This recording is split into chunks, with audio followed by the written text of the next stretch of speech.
Assalamualaikum warahmatullahi wabarakatuh. Baik, adik-adik para mahasiswa, mari pada hari ini kita akan membahas materi terkait dengan pengelolaan bisnis berbasis koperasi. Jangan lupa saksikan terus video pembelajaran untuk kali ini.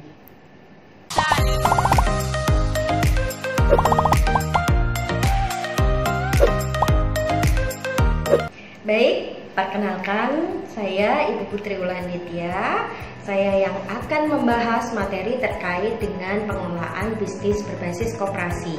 Jadi, kita lihat capaian pembelajaran pada materi kali ini. Diharapkan kalian sebagai mahasiswa nanti mampu menjelaskan pengertian, manfaat, dan cara bagaimana mengelola bisnis berbasis koperasi.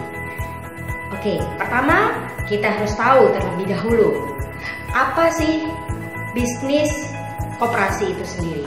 Jadi definisi dari koperasi merupakan sebuah badan usaha yang dimiliki dan dikelola oleh sekelompok orang ataupun individu untuk memenuhi suatu kepentingan ekonomi bersama. Nah, koperasi ini berbeda dengan badan usaha pada umumnya. Sesuai dengan Undang-Undang Perkoperasian, prinsip koperasi adalah kekeluargaan yang bertujuan dalam memakmurkan kehidupan para anggotanya. Pengertian dari koperasi itu sendiri ada beberapa sih. Yang pertama mungkin yang lebih kita kenal, familiar dengan Bapak Koperasi Indonesia. Ada yang ingat siapa? Ya, Dr. Andes Muhammad Hatta, ya, sekaligus Bapak Proklamator kita. Beliau memberikan definisi dari koperasi, yaitu sebuah usaha bersama yang memperbaiki nasib penghidupan ekonomi yang didasari oleh sifat tolong-menolong. Sedangkan definisi yang kedua, yaitu menurut Undang-Undang Nomor 25 Tahun 1992 tentang Perkoperasian. Disebutkan pada undang-undang tersebut bahwa Pasal 1 ayat 1 bahwa koperasi adalah badan usaha yang beranggotakan orang-orang atau badan hukum koperasi dengan berlandaskan kegiatan yang didasari oleh, digarisbawahi, prinsip koperasi sekaligus sebagai gerakan ekonomi rakyat yang berdasarkan atas asas kekeluargaan. Tujuan koperasi sendiri untuk apa ya? Untuk memajukan kesejahteraan anggota pada khususnya dan masyarakat pada umumnya, serta ingin membangun tatanan perekonomian nasional dalam rangka mewujudkan masyarakat yang adil, makmur, serta berlandaskan Pancasila dan Undang-Undang 1945. Baik, dengan begitu kita tahu bahwa paling prioritas dari kegiatan koperasi atau usaha koperasi itu ditujukan untuk memajukan kesejahteraan anggota, baru selanjutnya masyarakat umum, kemudian diharapkan adanya koperasi berkontribusi dalam pembangunan nasional. Ya, jadi adik-adik diminta untuk paham gitu ya, para mahasiswa. Di sini bukan hanya berbisnis semata, ya kan, tetapi bisa mengadopsi bagaimana sih cara kerja koperasi, bagaimana kita mengelola bisnis berbasis koperasi. Jadi materi kali ini bukan kita mau mendirikan koperasi loh ya, tapi bagaimana kita mampu mengelola bisnis tetapi menggunakan prinsip-prinsip dari koperasi. Sehingga mengadopsi cara kerja koperasi dalam mengelola bisnis, yaitu dengan menerapkan prinsip-prinsip koperasi ada 5 ya. Yang pertama yaitu sifat sukarela dan terbuka. Bagi siapa? Bagi anggota atau karyawan. Kedua, pengelolaan dilakukan secara demokratis. Ketiga, pembagian SHU atau sisa hasil usaha dilakukan secara adil sebanding dengan besarnya jasa usaha dari masing-masing anggota. Pemberian balas jasa yang terbatas terhadap modal, itu adalah poin yang keempat. Kemudian poin yang kelima adalah kemandirian. Nah, dalam mengembangkan koperasi atau mengembangkan bisnis berbasis koperasi, maka diharapkan juga memiliki 2 prinsip, yaitu adanya pendidikan perkoperasian dan adanya wujud jalinan kerjasama. Nah, Untuk selanjutnya, apa sih sebetulnya manfaat dengan adanya koperasi atau berbisnis dengan cara kerja koperasi? Jadi pada dasarnya diharapkan memberikan manfaat baik itu ekonomi maupun non-ekonomi kepada seluruh anggotanya, stafnya, perusahaannya, ya. Manfaat ekonomi dan ekonomi yang diberikan merupakan salah satu faktor pendorong bagi anggotanya untuk terus bergabung menjadi anggota koperasi. Jadi semakin tinggi manfaat yang diberikan oleh koperasi, maka diharapkan partisipasi anggota juga akan semakin meningkat. Nah, tanpa kedua manfaat yang diberikan tadi, maka usaha kita akan sama seperti badan usaha lainnya, ya, hanya mengambil keuntungan semata, gitu ya, tidak peduli dengan kesejahteraan karyawannya, tidak peduli dengan kesejahteraan stakeholdernya, begitu ya. Nah, maka dari itu kita harus memikirkan kira-kira manfaat apa yang diberikan oleh koperasi atau kita sebagai wirausahawan untuk karyawan kita. Ya, kalau koperasi kan kepada anggota lah, kalau kita ini kepada karyawan kita, kepada supplier, kepada customer, begitu ya. Yang pertama, manfaat ekonomi. Kalau di koperasi, manfaat ekonomi itu diperuntukkan bagi anggota koperasi. Sering disebut dengan istilah promosi ekonomi anggota. Jadi kita melibatkan anggota atau kita melibatkan karyawan kita juga dalam hal pemasaran, ya. Sehingga memiliki pengertian peningkatan pelayanan koperasi kepada anggotanya dalam bentuk manfaat ekonomi yang diperoleh sebagai anggota koperasi. Jadi kita tidak hanya mengandalkan tenaga marketing saja, tetapi karyawan kita secara keseluruhan itu bisa dijadikan sebagai marketer, ya. Kemudian manfaat ekonomi sendiri bisa dibagi jadi dua. Ada yang secara langsung, ada yang tidak langsung. Kalau manfaat ekonomi langsung adalah manfaat ekonomi yang diterima oleh anggota secara langsung pada saat terjadinya transaksi antar anggota dengan koperasinya. Sedangkan manfaat ekonomi tidak langsung adalah manfaat ekonomi yang diterima oleh anggota bukan pada saat terjadinya transaksi, tetapi diperoleh kemudian setelah berakhirnya suatu periode tertentu atau periode pelaporan keuangan atau pertanggungjawaban pengurus dan pengawas, yakni dengan adanya pemberian SHO. Nah, kira-kira manfaat ekonomi apa yang dapat diberikan, ya? Bisa berupa manfaat ekonomi dari pembelian barang atau pengadaan jasa bersama, begitu ya. Sekian persen gitu untuk koperasi atau usaha kita, sekian persen untuk anggota atau karyawan.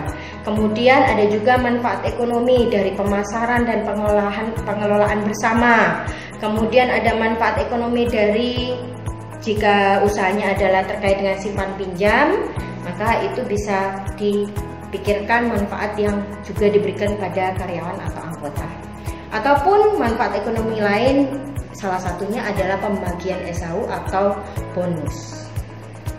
Nah, selanjutnya adalah manfaat non-ekonomi. Apa sih manfaat non-ekonomi? Disebut juga dengan manfaat sosial. Jadi tidak hanya melulu terkait dengan uang, begitu ya, tapi masih ada manfaat non-ekonomi. Manfaat ini menggambarkan apa yang dirasakan oleh anggota atau karyawan dalam bentuk kepuasan. Nah, seperti dikutip dari Kotler and Keller 2009 bahwa kepuasan atau unsur kepuasan adalah perasaan senang atau kecewa, begitu ya, seseorang yang muncul setelah membandingkan antara persepsi atau kesannya terhadap kinerja atau hasil suatu produk dan jasa dengan harapan-harapan mereka. Nah, kepuasan yang diterima oleh karyawan kita atau anggota koperasi pada umumnya diperoleh dari hasil kinerja dan bagaimana kualitas pelayanan yang diberikan usaha kita kepada karyawan atau koperasi kepada anggotanya. Selain itu, manfaat non-ekonomi koperasi dapat diukur dengan melihat apakah sih koperasi tersebut dapat memenuhi kebutuhan-kebutuhan anggotanya. Ya, jadi tidak hanya sekedar kita mempekerjakan beberapa orang untuk menjadi karyawan kita, ya. kita anggap sebagai pekerja saja ya, tanpa kita memperhatikan kebutuhan mereka ya. Jadi seorang anggota koperasi memutuskan dia mau menjadi anggota karena mereka memiliki suatu dorongan dalam dirinya ya. Begitu juga ketika kenyamanan seorang karyawan bergabung dengan usaha kita ya, mereka pasti punya dorongan dalam dirinya, suatu kenyamanan gitu ya, untuk melakukan tindakan yang bertujuan salah satunya untuk memenuhi kebutuhannya. Jadi adanya hubungan timbal balik. Ketika kita memberikan kenyamanan kepada mereka, kepada karyawan kita, maka mereka juga akan memiliki kenyamanan yang sama untuk mewujudkan tujuan usaha kita. Jadi semakin baik kualitas pelayanan yang diberikan oleh kita sebagai pemilik usaha ataupun diistilahkan di sini adalah koperasi, maka semakin banyak kontribusi koperasi atau perusahaan dalam memenuhi kebutuhan anggotanya. Maka diharapkan juga semakin tinggi kepuasan yang dirasakan oleh mereka. Artinya semakin tinggi pula manfaat non ekonomi yang diperoleh anggota atau karyawan kita. Baik ya, jadi apa sih poin-poin penting gitu ya, bagaimana cara kita sebagai entrepreneur, sebagai wirausaha, bagaimana sih cara mengelola bisnis berbasis koperasi ya. Jadi saya ulangi lagi adik-adik para mahasiswa bahwa di sini kita belajar bukan untuk mendirikan koperasi, bukan ya, tapi bagaimana sih kita mencontoh prinsip-prinsip yang sudah dilakukan oleh usaha berbasis koperasi ya. Yang pertama, kita bisa melakukan apa? Kita contoh prinsipnya ya. 1, keterbukaan. Jadi kita memiliki transparansi kepada pegawai. Oh, sejauh mana sih laporan keuangan kita? Sejauh mana sih uang masuk, uang keluar, begitu ya. Kemudian bisa juga dengan dalam hal kesetaraan. Kita wujudkan tidak ada gap. Gue bos, lu anak buah, bukan ya? Atau antara manajer dengan pegawainya ya, upayakan ada kesetaraan. Jadi tidak ada gap antara kita dengan rekan kerja kita, rekan bisnis kita, begitu ya. Kemudian yang ketiga, kita bisa bersifat proporsional, yaitu bisa mengukur seberapa besar kontribusi kita sebagai manajer, mereka sebagai pegawai, atau sebaliknya ketika kita sebagai pegawai, mereka sebagai manajer. Maka itulah nanti yang juga akan diberikan ya. Kemudian yang keempat, nah, berikanlah peluang bahwa staf atau karyawan atau rekan kerja kita itu memiliki peluang yang sama dengan kita. Peluang sebagai walaupun sebagai staf, walaupun sebagai rekan kerja atau karyawan, mereka bisa melebihi kita gitu ya. Artinya contohnya bagaimana? Oh ya, ketika usaha ini seperti pandemi sekarang gitu ya, bingung, sudah mau ditutup, kemudian karyawan bisa di PHK begitu ya. Ajaklah mereka untuk berpikir gitu, melebihi kita sebagai pemilik supaya usaha kita itu tidak berhenti. Oh ya, kita berpikir inovasi, kreasinya seperti apa sehingga usaha itu menjadi tanggung jawab bersama, bukan hanya tanggung jawab kita sebagai pemilik. Yang berikutnya ya, usahakan tidak ada subordinasi. Atau kalau usaha kita masih kecil ya, untuk apa kita buat hierarki berjenjang gitu ya, harus izin ini, harus izin itu begitu ya. Hilangkan hierarki tersebut, mudahkan mereka ya. Kemudian yang keenam, administrasi hanya sebagai fungsi bukan strata. Nah, ini hampir sama dengan poin yang sebelumnya ya. Kemudian yang terakhir yang paling penting adalah bagaimana memupuk secara bersama adanya kejujuran manajerial ya. Baik, itu materi singkat terkait dengan bagaimana pengelolaan koperasi, pengelolaan usaha berbasis koperasi ya. Mudah-mudahan dengan materi yang singkat ini kalian bisa memahami bagaimana kita mengelola bisnis kita tetapi mengindahkan dengan prinsip-prinsip koperasi. Terakhir dari saya, quote of the day ya, dari Bapak Koperasi Indonesia. Siapa tadi sudah saya sebut? Bapak Muhammad Hatta ya. Beliau menyebutkan bahwa dasar kekeluargaan itulah dasar hubungan istimewa pada koperasi. Sekali lagi, dasar kekeluargaan itu adalah dasar hubungan istimewa pada koperasi. tidak ada majikan, tidak ada buruh, melainkan usaha itu adalah usaha bersama di antara kita yang sama kepentingan dan tujuannya. Jadi dari kutipan ini kita menegaskan tentang sistem koperasi yang seharusnya dijalankan itu memiliki dasar asas kekeluargaan. Jadi kita tidak melihat pada dasarnya atasan dan bawahan, semua dibangun untuk kepentingan bersama, sejahtera bersama, makmur bersama, untung bersama, ya. Maka dari itu rekan-rekan mahasiswa, jadilah entrepreneur yang tidak hanya mengelola bisnis berorientasi bisnis atau keuntungan semata, tetapi juga bisa mengedepankan prinsip kekeluargaan dan kesejahteraan bersama.